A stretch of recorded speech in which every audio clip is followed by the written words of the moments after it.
Welcome to Fear the Boot. My name is Dan. My name is Tex. This is Chris. Okay, so let me pause here to explain a couple things, and then I'm going to get to introducing the two other folks on the show. First off, if the sound quality seems a bit different, it's because in order to make this show work, we had to move it to Zoom because we have people in 5 different parts of the nation on this show. So we have had to go to Zoom. So I do not have, for this, access to my usual studio setup.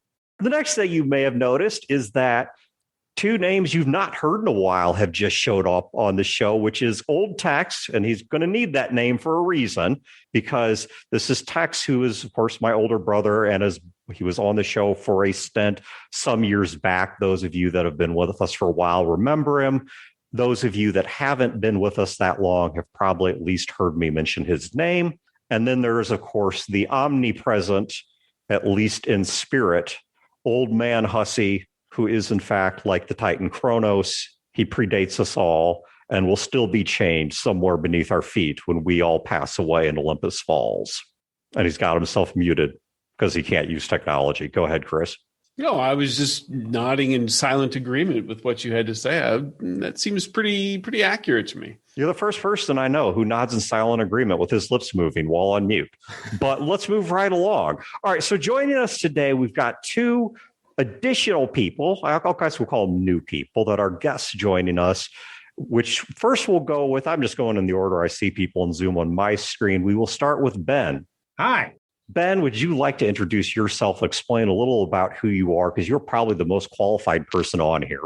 Sure. So outside of the BattleTech realm that you guys are going to be talking about tonight, I've been writing for 25 years professionally. I've done journalism, communications, social media, video production, all kinds of stuff. My bailiwick is communications. But as far as BattleTech goes, so I am best known for the 70 plus products that my fingers have had some manipulation in since 2001 through 2016. I was a playtester for FASA from 1996 on until they fell. I worked with WizKids in their quality assurance and playtesting area as a volunteer. I've done some side stuff. There was a thing with Pinnacle that MechWarrior was supposed to be doing that I was involved with that never made it off the table. So there's a lot of stuff. But I guess people who most play BattleTech probably recognize my name, mostly tied with Herb Bias. I'm the line developer, and I was the assistant line developer for 8 years. And we pretty much manhandled the Jihad storyline, as well as managed the merging of the WizKids timeline with the reconstituted BattleTech, classic BattleTech, whatever you want to call it, tech timeline that when I left was right before Oakland. So that entire period was a large part Herb and my doing. So I had a huge hand in creating and writing and producing and managing all of that stuff. So that's where people will probably recognize my name from. You flip open almost any project book or digital print publication between 2001 and 2016, and you'll see my name somewhere in there. And then the other person joining us is New Tex. Yeah, that would be me. Yes, who also has the distinction of being one of the few people alive who has a voice lower than mine without the use of any synthesizers, or at least I assume he's not using a synthesizer. I am a 14-year-old girl. So I'm referring to him as New Tex, first off, because we have 2 Texes on the show, as unlikely as that is. And nobody knows my brother by his actual first name, so why bother using it?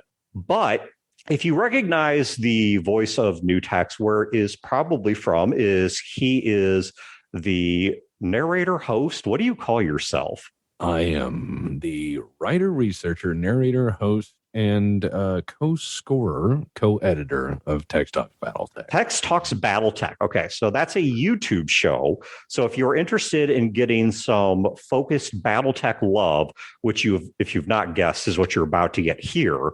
But if you can't get enough of that, be sure to check YouTube for Tex Talks BattleTech, and I will provide you with a link to that. Choose a good episode, please. Well, what episode should I choose? What episode should people start with? I'm asking for 2. First off, one for people who are into BattleTech. Tukian for people who are into BattleTech. Everybody loves the clanners getting a paddle. But which one would you pick for someone who's not into BattleTech to start with? What do you think? absolutely send him to the Mackie. Mike and I came together and we said, the Mackie, man, that's Genesis. And he goes, yeah, what was BattleTech like in the 80s? And I said, oh, man, that was straight up crazy in the 80s. And he goes, yeah. And I said, what if we made an 80s episode? So everything's synthwave music. Everything's bright neon. Everything has that garish accent to it. Even the art design for characters that we had commissioned, we were like, nah, 1980s that.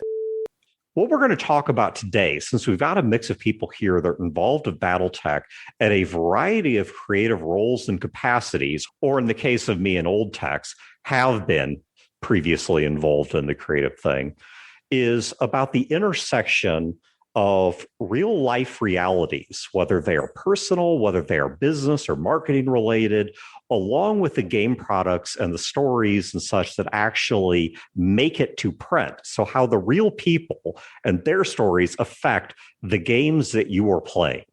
Because if somebody asks you what BattleTech was like in the 80s, that means they don't know. And you have to one-up them by saying, you mean what was Battle Droids like in the 80s? Well, that's fair. That's fair. I just wanted to give it its appropriate countenance from what few memories I have of those early years. And the source books of that era, especially the black and white interior artwork, just has a certain style to it. I'm not sure how else to describe it. It is outstanding. Have you ever seen the single greatest piece of BattleTech artwork? It's from the 80s. It's this dude in a denim jacket. I mean, it really looks like a Bat album cover. It does. Okay. But the fact that you know what I'm talking about, you didn't have to ask. They all look like surreal art, or they look like someone was drawing a Shadowrun character, and they were like, "Hey, this is for the BattleTech thing." Oh, shit. And he starts erasing the ears.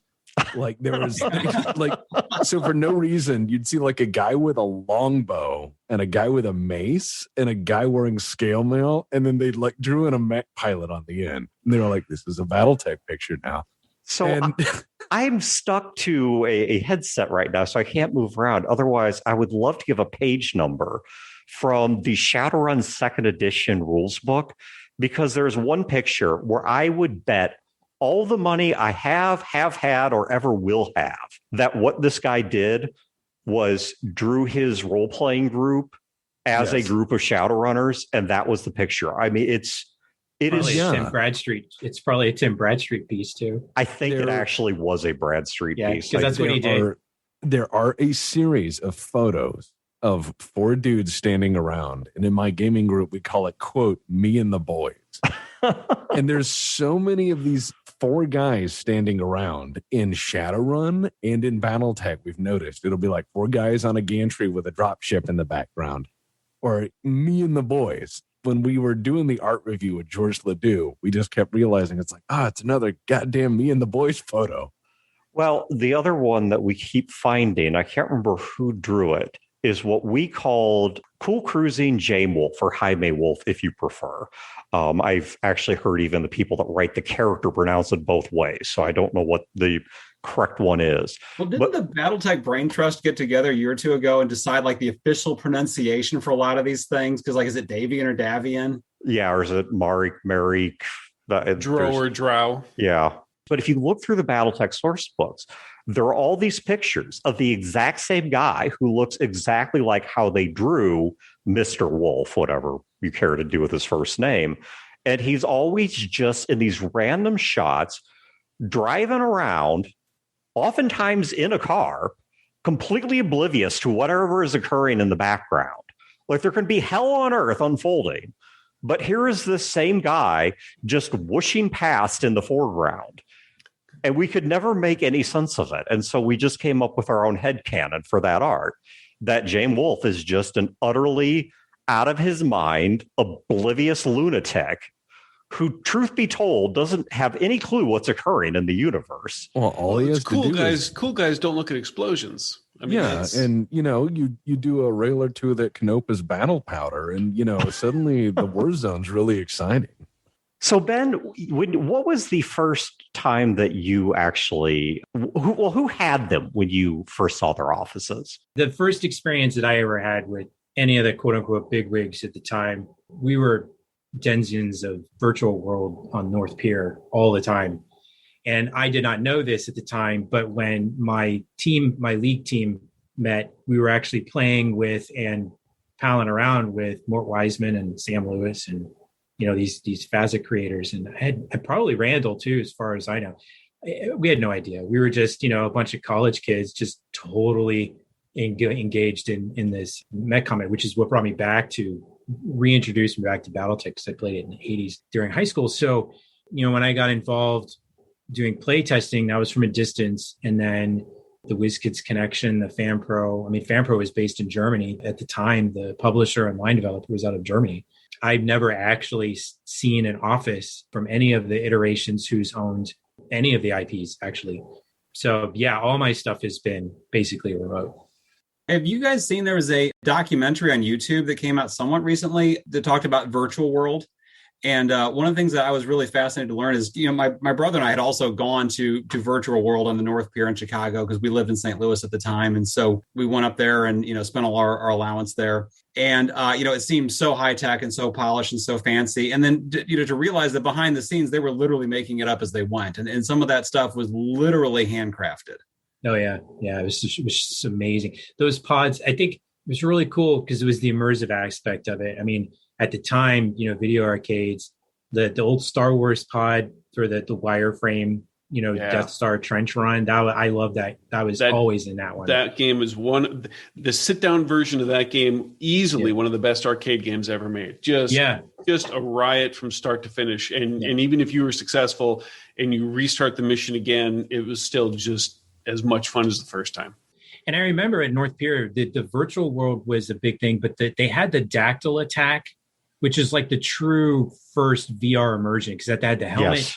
You stepped in the ring, you had the trigger hand thingy. And I played that a lot too. And that the dactyl attack was just pretty cool. But then virtual was right outside of that. And then the fact that it was a pod, and it was a simulator, and the fact that you were actually playing the first multiplayer, you were playing against, your friends and these strangers, and every icon on there was controlled by a person.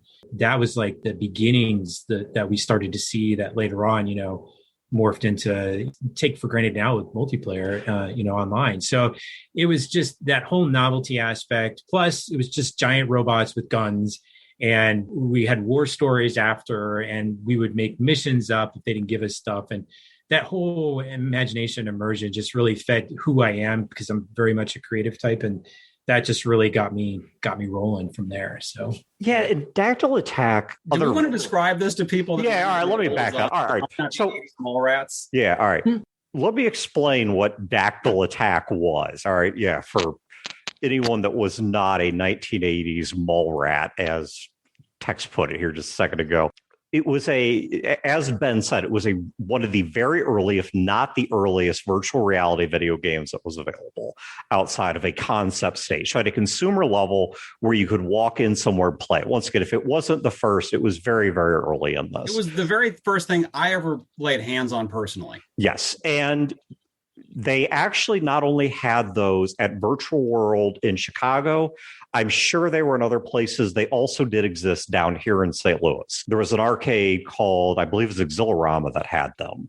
And I don't know if they bought the units off of the same company, or where they got them from, or what the distribution was like, or if they bought them used. I have no idea where they came from, but they eventually showed up down here. And what it was is you would stand in a circular railing. So you'd stand like on a little platform, and there'd be these metal rails around you to keep you from walking off. And I also don't know to what extent they did motion tracking or had cameras. I just don't recall. You would put the VR headset on, and you had these like arc firing guns. Like you really couldn't shoot directly at much because they shot up like an artillery piece. They'd come back down. And there would be 4 other people on an open playing field of sorts. It's kind of hard to explain, but it's like a bunch of like stairs and platforms and whatever. But then there was this pterodactyl that all joust-like, I realize I'm dating myself there even further back, would come down and would attack everybody and be everybody's problem while you were trying to fight each other. And there was a follow-up game that was made later to that was a virtual reality sit-down mech simulator. Now, this was not BattleTech. This was something else. I'm guessing they took the concept but didn't have the intellectual property rights or something. But they did make a full virtual reality, sit down, mech on mech combat sim. Now, what we're talking about, though, at Virtual World for these BattleTech pods was I guess they're more like fighter simulators. Yeah, because with the others, you actually put like a bucket on your head that had like a 7-inch TV in it. And with the BattleTech pods, you didn't actually put something on your head. It was more you were sitting in the simulator. Yeah. You sat down. There was a screen in front of you, a fairly broad screen, but it was a screen nonetheless. And if you were a more advanced player, they had like switches going across the top. And then you had like a joystick with some buttons on it, a throttle, some buttons on it. And then there was like a number pad, like you would see on a telephone, but it was used for punching in codes to override mech shutdowns and things like that. And they would close you in this pod. And as was just described, it was the immersion of it that really was so captivating that, even having played substantially more sophisticated games on both my home computer and my Oculus Rift S sitting over there, I think there is still something even more immersive about actually having your physical environment change, as opposed to simply having the illusion of change. Yeah. And that was kind of my first aha moment that got me to kind of want to revisit my childhood a little bit and kind of start stitching this together is, BattleTech also has a very deep history and lore and canon that's, just as deep as almost any other sci-fi, major property. And so I remember watching this documentary about virtual worlds, and they mentioned offhandedly that, there's only so much video memory and we only had so much room to store wireframes. So the mechs had to have interchangeable arms and legs. And so they were like, a few arms and a few legs and a few torsos, and we had to swap them up to make all the mechs. And I was like, oh, that's why the clans have omni-mechs, because the clan invasion in the BattleTech story tabletop world was introduced as a product at about the same time that the virtual world centers and the BattleTech centers came out. And I was like, oh, I understand how a technological limitation at the BattleTech center led to a business decision, which led to a fiction decision to canonize omni-mechs. As you're saying, you realize there are only four. You know what the first original four were, right? Thor, Loki, Vulture, Bad Guy. Mm-hmm. Those were the only four that you could pick. They had 4 versions of each that you could use. And each 4 version, they weren't lettered. It was long-range missile, brawler, sniper, and jack of all trades. You would plan out your missions. Here's your objective.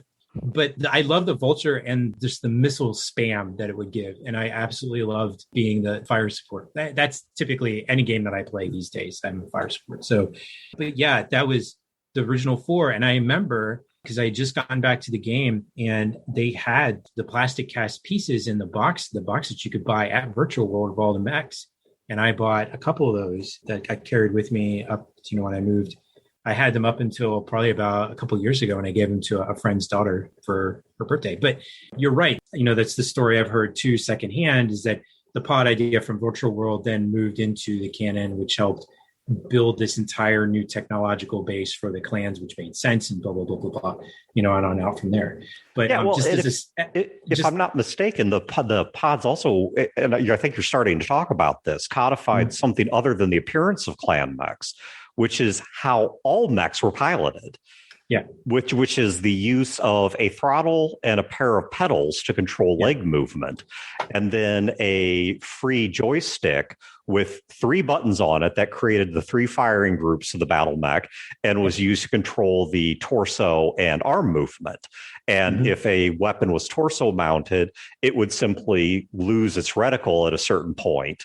And then the reticle for the relevant arm would continue on for another 60 or however many degrees past that. But that later then gets described in the novels, because one of the things as a kid and then a teenager reading these books, look, we're gamers. We self-insert on everything we do. I would always want to picture, how is a mech piloted?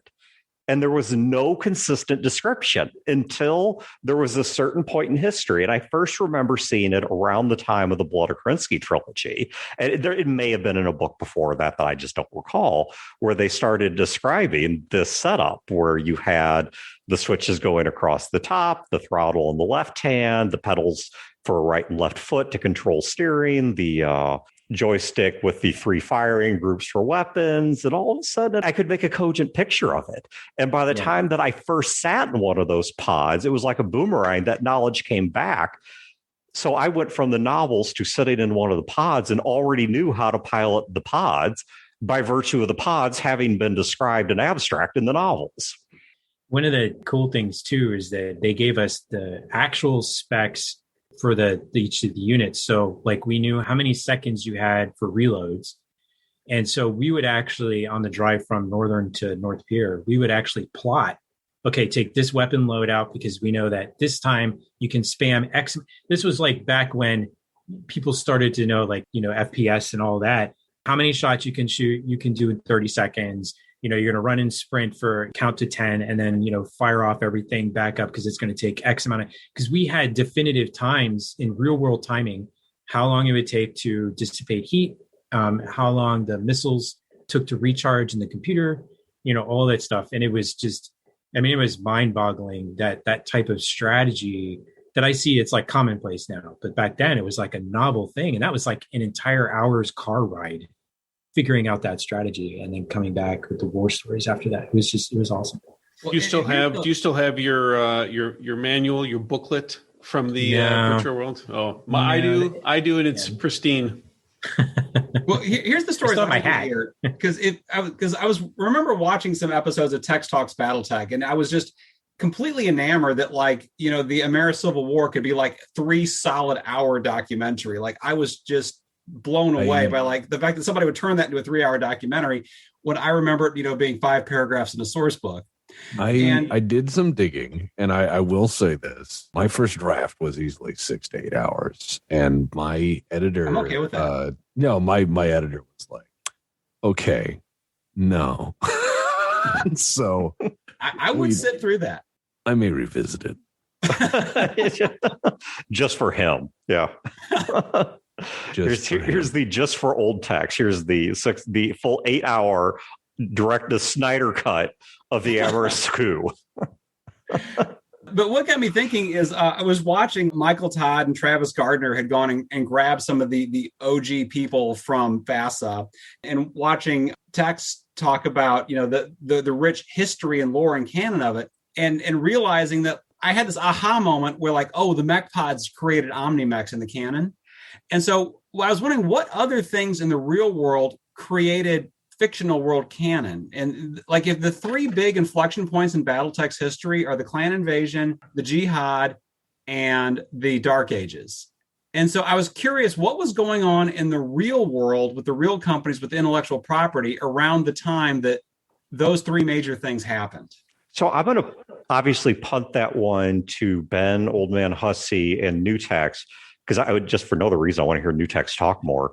But he's being way too polite on this show, which means he's effectively a consumer. It's been a long day. It's just one of those things where at the end of the day, your brain tries to start going to sleep early. So you have to fight it with caffeine, and in this case, conversation. It's the 2 of you that have the voice for radio, not me. I got the face for radio to back it up. Okay, so you're talking about the 3 different inflection points. So I was there for roughly 2 of them. Everyone knows 2000 FASA folds, and then WizKids takes the license and they create an entirely new game. So one of the cool things is, because I was, on the alpha and beta teams for playtesting, we got to see the lore bits that they were adding to like the glossary stuff. And we would like parse that for information. And of course we were NDA, so we couldn't really, say anything. So we were very tight because we very much valued our jobs as playtesters. And, you leaked anything out on any bulletin board, anywhere, you were immediately cast out, and that was it. You'd never get to work to do that stuff again. So we were always working within our groups and just like geeking out. So that's where we learned about this time jump forward all the way up to 31, 32, I think was the first Sackbowl short story, that there was this entire change and there was no explanation as to what happened. And we had this new Dark Age because they wanted to separate the time out. They wanted to divorce what everyone knew as the old game to this new game because it was a completely different game dynamic. It was going to a completely different audience. The aim was, at this new clickable miniature game, tabletop, fast game, 45 minutes, that kind of thing, speed run. And WizKids wanted to separate that canon and that universe like with a hard chop with the 30, at the time, 3067 was the break point, the static point. So, they would have some throwback bones that they would tie back to the other, like using like Centurion, the name Centurion and some of the old unit names, but they were really trying to forge their own way with this new dynamic. But the backlash was really bad. And that's partially because, and I speak as a marketing communications professional, WizKids marketing at the time absolutely sucked. I mean, it was just awful. They had no plan on how to build this stuff out. They had no plan on introducing all of it. They were just going to drop it into the market and hope that the casual play base would run with it. And that's what they did. Now, I will say, caveat, I was not involved in internal meetings with WizKids. This is all stuff that I've gleaned from various developers and artists and whatnot who have worked on the projects. So this is all technically second and partially third-hand material, but this is what I've just kind of assembled as to what's happened. So if there's like Kelly wants to come in and contradict me, I have no problems with that. But basically what happened, that's where that first split happens. So the Dark Age comes from this entire dynamic of WizKids wanting to chart its own course. But they realized very quickly that it was a very bad idea because they had a ready-made player base that I think the old FAS employees like Randall, who was working for WizKids, argued that there is a ready-made fan base that they could tap into that they were currently pissing off. And it just makes that climb harder when you're dropping a new game in if you're excluding this entire segment, no matter how small or niche it might be. Did the players carry over? Because I remember after college, I moved away and was kind of away from BattleTech for a while. And then when I moved back, I started snooping around on the internet for BattleTech and I found this little clicky base thing. I was like, what? Yeah. And so I'm curious, I mean, I don't know if you know the answer to this, but just from a business perspective, how many of the FASA classic BattleTech customers started playing clicky base? I honestly don't know. I know anecdotally in my area in Pittsburgh, we had 3 big BattleTech groups and 2 of them sort of adopted into playing clicky tech. Part of the reason was me and a couple of other diehard players from the Steel City Mech Warriors. We went out and we really made campaign stories and we really tried to bring a fun campaign dynamic to these games. WizKids Organized Play really tried. I honestly don't know how much of a rollover was. I know that there was animosity all across the boards, the various forums and whatnot. There was just a lot of angst. And that's why somehow, and somebody spoke up, and I'm guessing it was Randall, convinced WizKids that they really needed to continue to bridge that gap. They needed to bridge 3067 with 3132. And they really needed to start putting out material to get people to that point because they needed to get that old guard buy-in. Because otherwise, they were going to drop that entirely and stick with their own thing. And if people never made another book for it, they were going to continue doing it. And there are games like that have followings. Renegade Legion is one of those. I see that game hasn't had anything printed in almost 30, 40 years. There are people out there who still come up with their own stuff for it. I mean, there's fan bases that do all that stuff. Yeah, I mean, I like Starfleet Battles is technically still in print, but right. I don't know that the game's been significantly updated in decades, but there are people that still just play the heck out of it. Yeah, and so that was the danger, is that WizKids realized late that they were going to lose that entire niche market that could easily buy, even if they just bought the clicks to paint them or to repaint them. It was easy to pop them off I took a bunch and popped them off the thing, and I used them in my actual BattleTech games because some of them you could do that with. So that's where that break happened, and then they got FanPro to come in to buy the license because FanPro in Germany. The German license is a completely different thing. That's why you have German novels, which are completely out of whack with the official English canon. So there's 2 different divergence there. But FanPro is wanting some of the original content there. So they were interested in producing this stuff for the English market.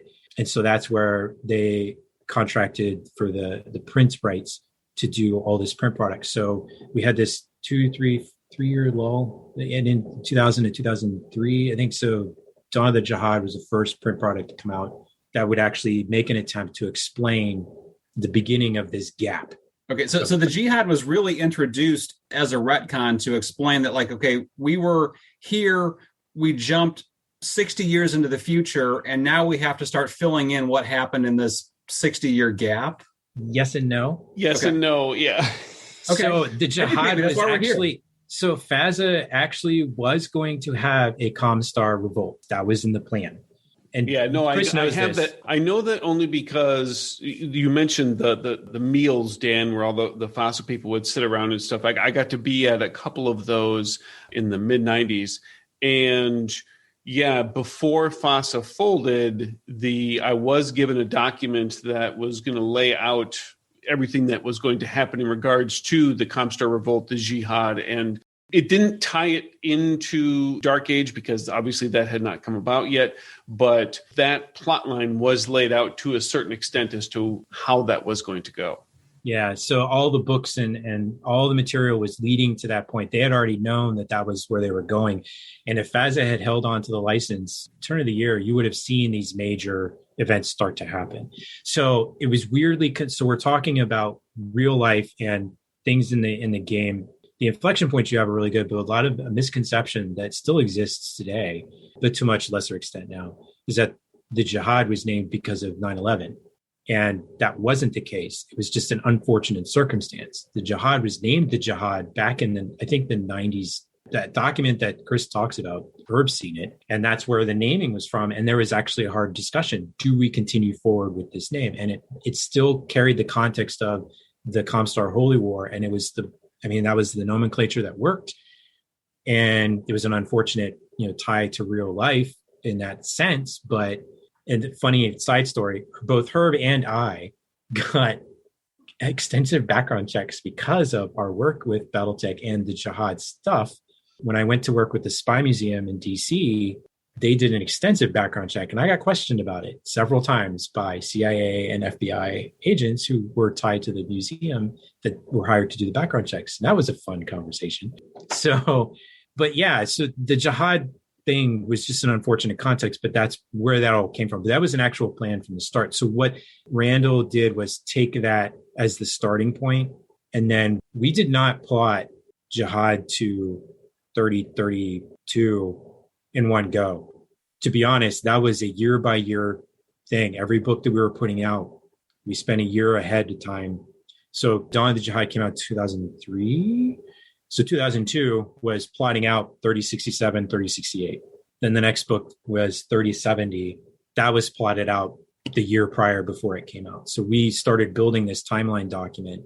We had events in there that never got covered. When Herb left and I had the first iteration of IlClan ready to go, almost ready to go before things happened, the timeline document was over 350 word pages. It was massive because we were plotting everything out so everything made sense. And the reason why the stories felt so connected and so deep is because we spent time working with our writers to make sure that if you're mentioning this, we have to make sure that we're having a Chekhov's gun moment years back so that we can set this up right. We were doing all of that. And then no matter what product was coming out, whether it was a Tier O entry that was mentioning one pilot with one incident, we had to make sure that was tied somewhere. And you can imagine I was doing that for the eventual. So Wars Reaving is its own story. That was the book I knew I was going to write. Nobody told me I was going to write it. I knew I was going to write it because I was insistent on it because I was the only clan cheerleader at the time. So I was making sure that all the clan stuff I was keeping track of so that when we got to the eventual point where I could actually write the book, which for a long time was never going to be written, I had everything laid out so that it was just, I was taking all the stuff that I had laid out in the different books and all the tidbits and Easter eggs and everything else. And all that was folded into this massive campaign book that eventually got released. That's why it was so popular, because I learned a lot of lessons playing, role-playing games, and working with Herb was a huge bonus because he was a master at weaving all this stuff together. And so that we basically filled that gap. That was the inflection point from the 3067 break with FASA, because that's the FASA break, and the lull for 4 years. And then all the way out to 3132, when we finally got to the Dark Age, which they just now moved way past that. And that inflection point of 3150 was supposed to be for a new iteration of the game, which has not happened. And that's another story in and of itself. But that was where we were working toward, is this another inflection point of an entirely new, whatever it would look like. That's where we were going.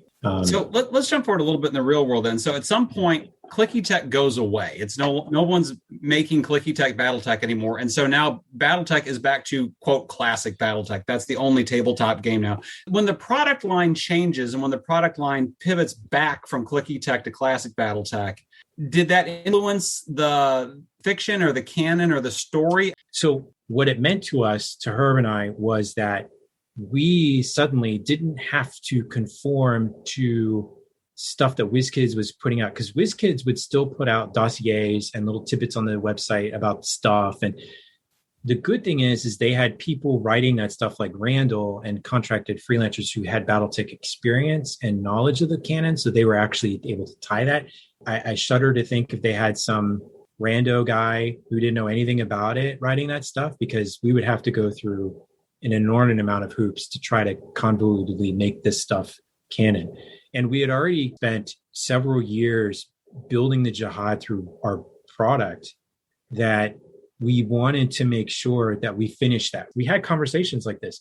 So what do you think about having a Bob Newhart moment where Victor Davian wakes up and looks at ISIS and says, man, I had the really weirdest dream. I really need to stop eating Lao bao buns before I go to bed. Because I'm really glad you didn't do that.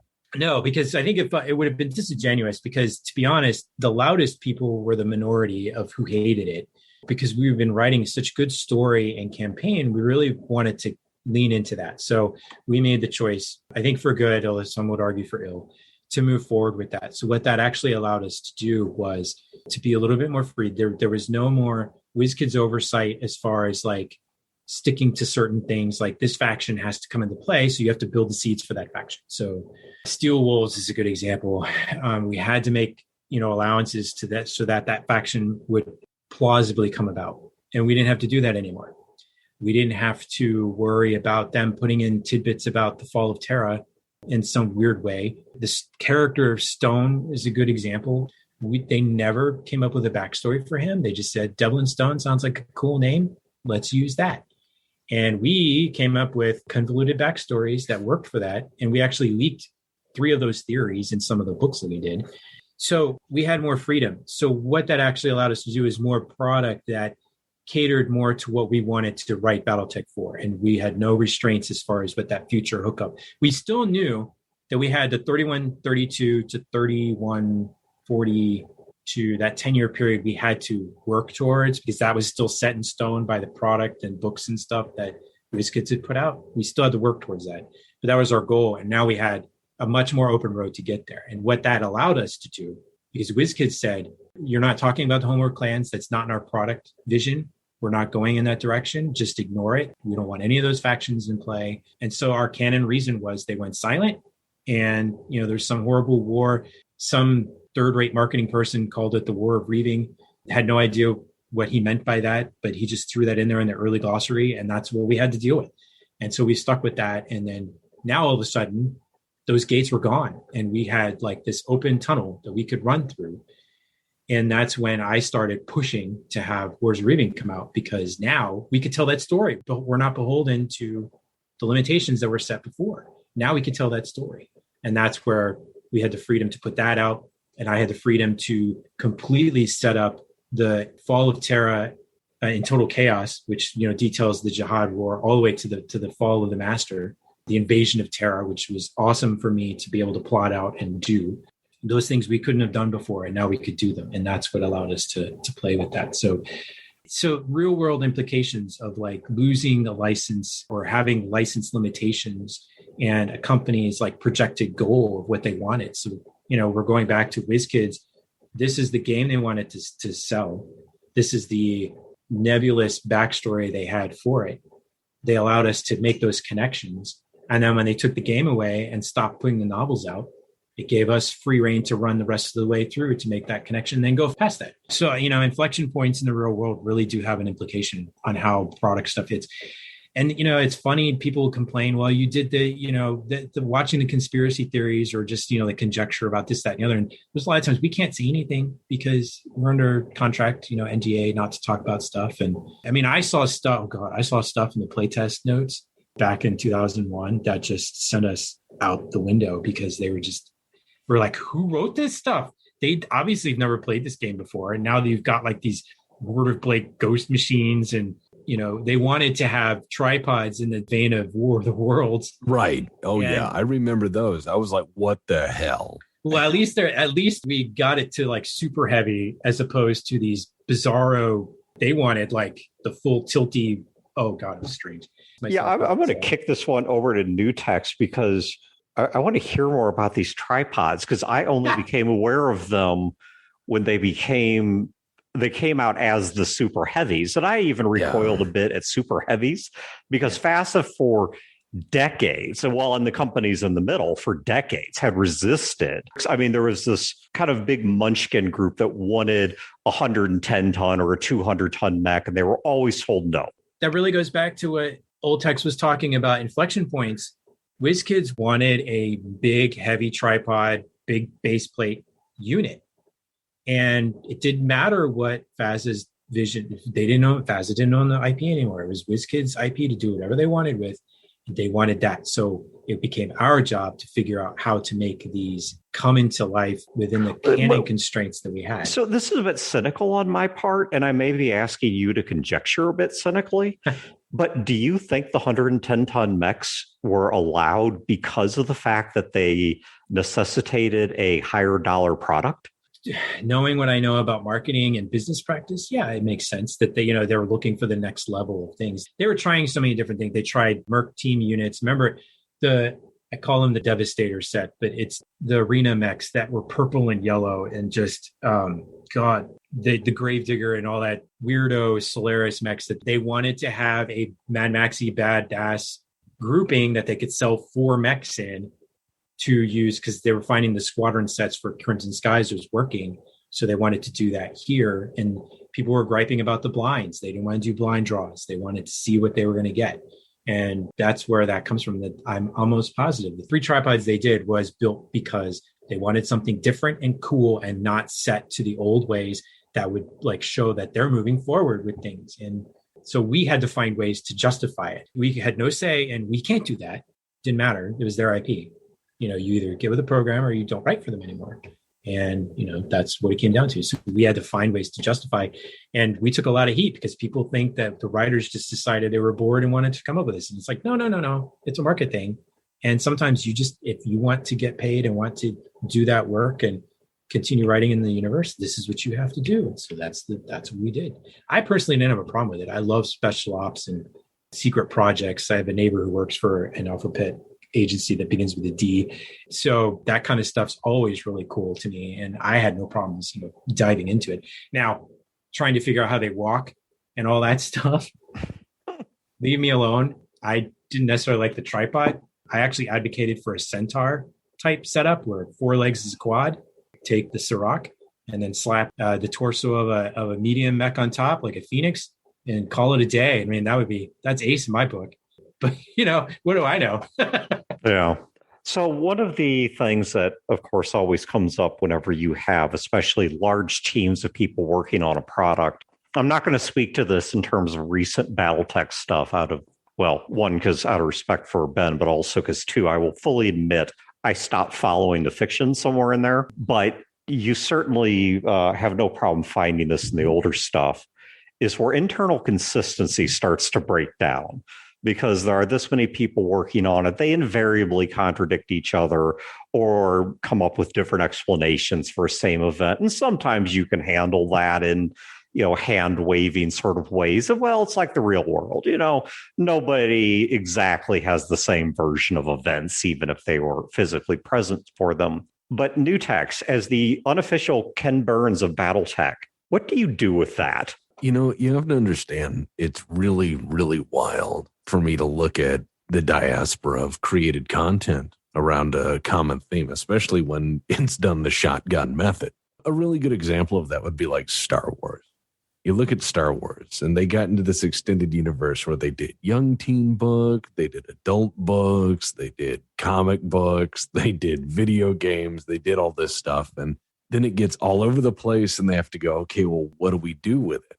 You've got 100 writers who've written 100 storylines and 100 eras, and you have to kind of weave it all together. So what is canon?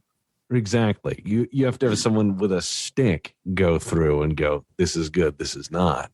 And so my favorite eras of BattleTech are like 30, 52 or in early. And I did play through the FedCom Civil War, and I thought that was okay. But as times got accelerated, I had a lot of stuff going on in my life at the time. I couldn't play BattleTech, much do anything else other than, keep my ass alive. One of those, hard times of my youth. And when I came back to BattleTech, it was clicky, and that completely blew my mind. I said, what had happened to this company? And all I got were, little snippets from fellow game store friends who had said, oh, I heard this happen. Oh, I heard that happen. On this internet web board, I heard this was the real true story behind the scene. It was kind of weird flying through the flotsam of your childhood and finding something else that had inhabited its skin and wanted me to buy clicky tech. It was I love that metaphor. It just felt wrong. It was a simulacrum. It was a created simulation of something that never was. And I found myself just kind of lost in that period. But when it comes down to tripods, my head just goes, because I happen to know a lot about the industrialization of warfare, what I have a degree in. And so one of the things that I always made headcanon is wire mechs in certain sizes, and wire mechs have classifications. Well, they have a load lifting limit. It's like moving stuff on and off of a roll-on, roll-off ship. It's like moving tanks onto a train. Tanks can't be a certain size, otherwise they will hang off the rail car and won't go through the tunnel. Tanks have to have a certain pallet load limit. Everything makes sense. It's why you don't see above 100 tons, because that could be the load limit for a standard load bearing blah, blah, blah. That headcanon makes sense. There is no reason in the world for any industry to go, we're going to make something 10% bigger for arbitrarily no reason at all. Especially if every drop ship in the galaxy already has their load pods it would set be up like, for... It would be like Ferrari going, we made a car that's twice as wide. And you'd go, but why? And they're like, well, it's really fast. And I'm like, well, where can I drive it? And they're like, oh, yeah. Whoops. So it's kind of like a Panamax mech. That's what I'm saying. Is like they would have, here are the dimensions and here's the weight that can go in this thing. If you want to have something custom, it's going to be ground bound, like a lot of the Solaris crap that's just cobbled together from God knows what. Cool. I mean, I love the fact that the BattleTech lore is good enough that we can talk about it like it's real history and like it makes sense. Well, and that, to be honest, that speaks to what Herb and I really wanted to do and tried to do for 15 years, is to make everything make sense. And the tripod was a conundrum for exactly what New Tex was saying, because we had issues with that exact same idea. Is like, there are just some things that just don't realistically work. Even when you're fudging laws of physics, like Star Wars lives in a slightly separate physics world, and BattleTech lives in a slightly separate physics world. And it was dumb. We didn't like it. We did what we could with it. We didn't make it a huge centerpiece of the lore. And when the click stuff, you'll notice when the click stuff went away, we didn't really talk about it much after that. I think when we kind of set that up because we wanted it as a prototype and, a special weapon, and we left it at that. And obviously after we had freedom to run, we really didn't use them anymore. And I can't speak to after I left, but contextually, that's where we were at.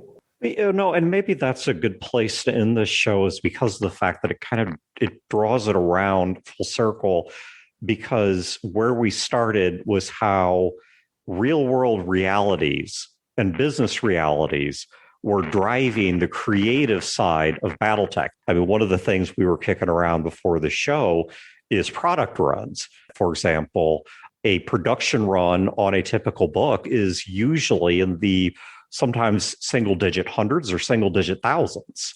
I'm saying that the average source book print run was 3,000, and that was it. So like, I'm going to have to go pet my Comstar source book now, knowing it's one of only 3,000 that ever got printed. Yeah, exactly. If these were numbered, they could probably do it all by hand and not have to count very high to get there. But, that's kind of where I see us re-arriving at now, is even in the modern day of BattleTech, that marketing realities, that intellectual property realities are still very much driving this game. The existence of the super heavy mechs and why there are tripod mechs was a marketing decision more than a creative one.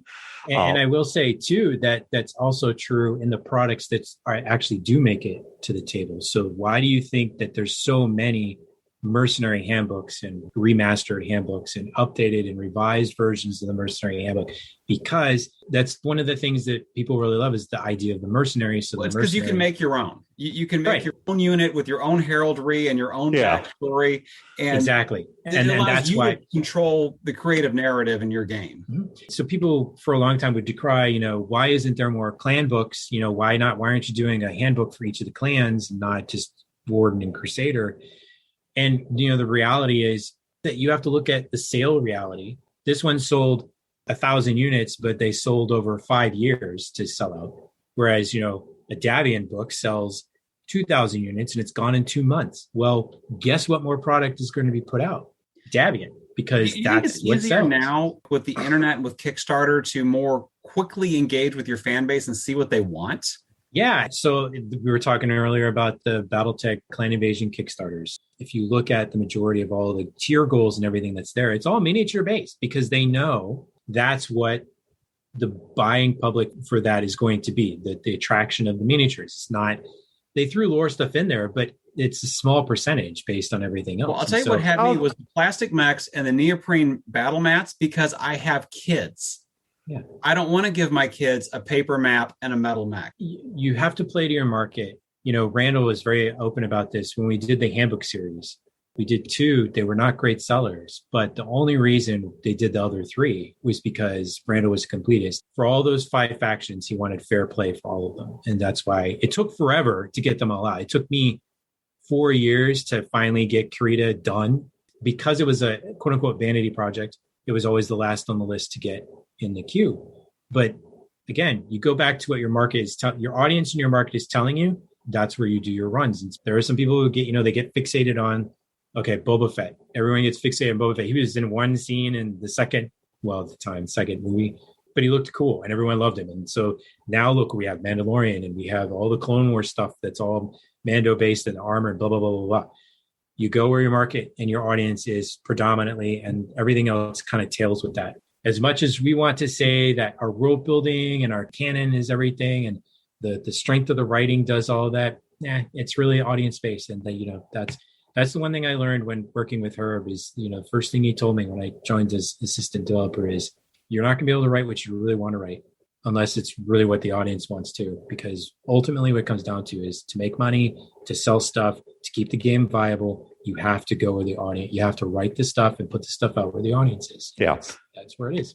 In regards to all of that stuff, you actually had a bit more insight than I did. I mean, I have the document still somewhere, the Jihad document with all the details in there. But as far as where it went from there, that is all you, man. So, new Tex, you spent a lot of time dominating this conversation. So what can I say? I'm very, very shy. You're a very bashful person. This is why I'm going to guess you have to do your YouTube show alone, because otherwise it would be somebody else talks BattleTech. Well, probably, yeah. It'd be like Tex listens to Bob talk about BattleTech. Yeah, no, I could do that. I can whittle while other people talk. It's a good way to pass the time. So you're a whittler. Okay, you're not the first person on the show that's been a whittler. I had to become a whittler because I'm a Cub Scout den leader and I had to teach the class on whittling. And so in order to teach the class on whittling, I had to learn how to whittle. So I can now make like a sharp stick. Well, in my headcanon, new Tex is making bamboo traps, and that's a lot cooler. It is. I don't know what he's actually whittling, but that's what we're going to go with. That's what's true now. So I'm cutting a new grip for my 1911. So you're not going with Hogue. You're just making it yourself.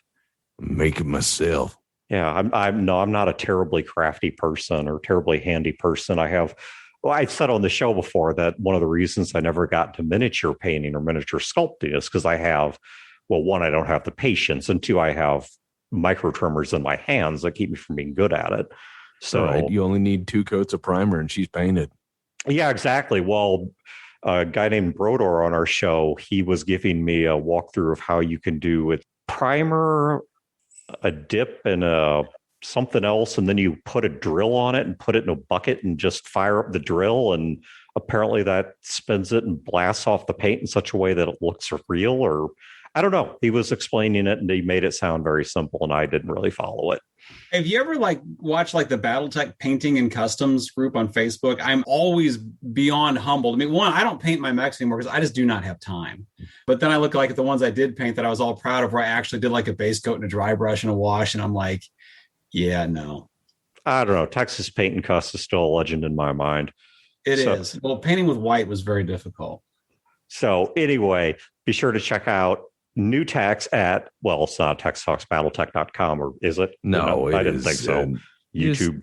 You can use the Google box and type in Tex Talks BattleTech. You'll find me. We will also put a direct link in the show notes. So if you're too lazy to use Google, just go to feartheboot.com and you'll find it there. Totally worth it, by the way. If you didn't know that there could be a 3-hour documentary on BattleTech, followed by a 2-hour documentary on BattleTech, followed by another 2-hour documentary on BattleTech, it's time well spent. Honestly, I've watched it all. And if he wants to drop the Snyder Cut, I'm okay with that. And I will drop this here, Tex. I still have all of my original rewrite drafts from Wars of Breathing from 2011. That could be interesting reading. And the story behind it is crazy. You also need to do some dramatic readings. Chris is married, and one of the things he wooed his now wife with was an in-character BattleTech love letter. Oh, that stuff's legendary. We did exchange, and she wrote back in character as well. Yes. I was on duty on the clan front lines, and she was back at home on New Aragon. And we exchanged letters. Speaking of BattleTech relics in inside documents, I also have from the BattleTech cartoon all of the world universe drawings and write-ups and initial illustrations and background material. On the cartoon? Yes. Yeah. Set fire to your house. So, if Nick from Sarna.net is listening, I promised to scan all my Mech Force North America magazines, and I've only gotten around to one of them. I promise one of these days I'm going to scan the rest of my Mech Force magazines and get them into Sarna. So one last example of real world impacting content. Sure, shoot. I think this is a nice way to end it. So back when the Battle Corps was still operational, and Steve Mohan and I were trying to figure out how to introduce the Legionnaire mech, which was one of the first Dark Age mechs that was released in the canon line. So he and I talked for a long time, and what I opted to do, and he worked with me on this, is my grandfather and my grandmother, Mildred and Bob, they were married 70 years, and he is a 3-war vet. He was a World War II Korean and Vietnam vet, and my grandmother was a stalwart woman who had 7 kids. My mom is the oldest of 7. But anyway, their love story was really neat to me because they wrote to each other all the time when he was in Korea and Vietnam, and we decided to share the lead up to the Legionnaire story was a Battle Corps exclusive short story series of journals. And they were basically journal love letters from Mildred to Bob the tech, and Bob the tech to Mildred the nurse, and which was very similar to what real life what they were doing. My grandfather was in security, but still.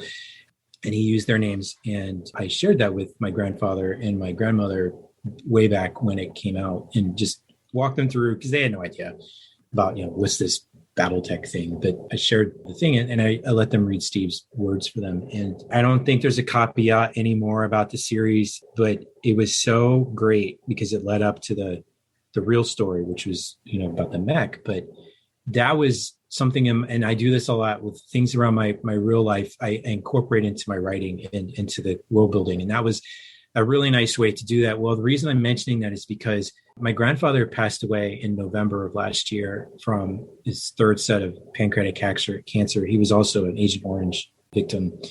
So he passed away in November. And then my grandmother, his wife, Mildred, passed away 2 weeks ago. And the one thing that I remember is one of the fond memories that I have is being able to sit with them 10 years ago and share this entire story with them.